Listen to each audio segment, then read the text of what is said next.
the smartest film critic in the world, Cole Smithey. Made in 1959, Hiroshima Mon Amour is featured in the New York Film Festival's Revivals section. Alain's early addition to the Nouvelle Vague canon finds his pair of culturally diverse lovers rising from the rubble of World War II.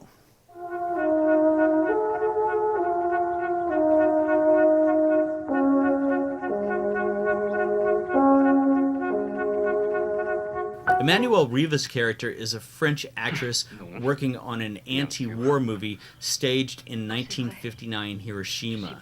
She plays a nurse in the agitprop movie within the film. On her last day in Japan, she takes a Japanese lover. Eiji Okada plays a married man as smitten with Riva's character as she is with him. They share an overwhelming erotic attraction that René fearlessly reveals in close-up and medium shots of their naked interactions. During its extended opening sequence, the post-coital lovers lie together in bed. René films the lovers' nude bodies as if they are made of stone or covered in ash. The pair discuss Hiroshima's recent history of devastation under America's August 6, 1945 atomic bomb attack that wiped out most of the city and left survivors with strips of flesh and handfuls of hair falling from their newly toxic bodies. Newsreel footage shows stark images from the awful aftermath of the carnage as documentary proof of the malicious attack against innocent civilians. Riva's character describes what she saw at a museum dedicated to the bombing. Repeatedly, Okada's character reminds her that she knows nothing about Hiroshima. His constant refrain reminds the audience that we, too, comprehend none of the actual horrors inflicted on the residents of Hiroshima, regardless of how much we imagine about the nightmare reality of that event. Authored by the prolific French Indochina-born writer Marguerite Duras, the historically, politically, and romantically charged narrative takes place over the course of a single day and a night.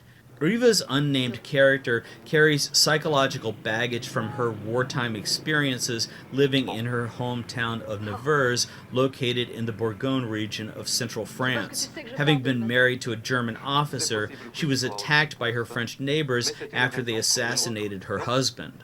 Like other women who fraternized with German military men, she was considered a collaborator and a slut in the eyes of French society. Locals held her down and shaved her head before imprisoning her in a dungeon prison under the accusation that she was insane. She can never return to her hometown. She is an outcast and a survivor. She is honest about her attraction toward men and her hunger for sex that cast her as a slut. Here is a proto-feminist archetype unlike any that ever existed in cinema before. Jean-Luc Godard famously called Hiroshima Mon Amour the first film without any cinematic references.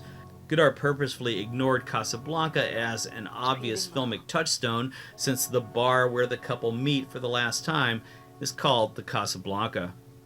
Fierce in its condemnation of America's racist military attacks against Hiroshima and Nagasaki that killed 250,000 Japanese citizens, Hiroshima Mon Amour bridges a gap between life and death via a doomed love affair that helps heal two emotionally damaged people from different races. Je t'attendais dans une impatience sans bornes, calme. Thoroughly honest, original, and modern in its format and narrative approach, Hiroshima Mon Amour is a film that continues to inspire filmmakers and audiences alike. Thanks for watching. I'll see you at the 52nd New York Film Festival.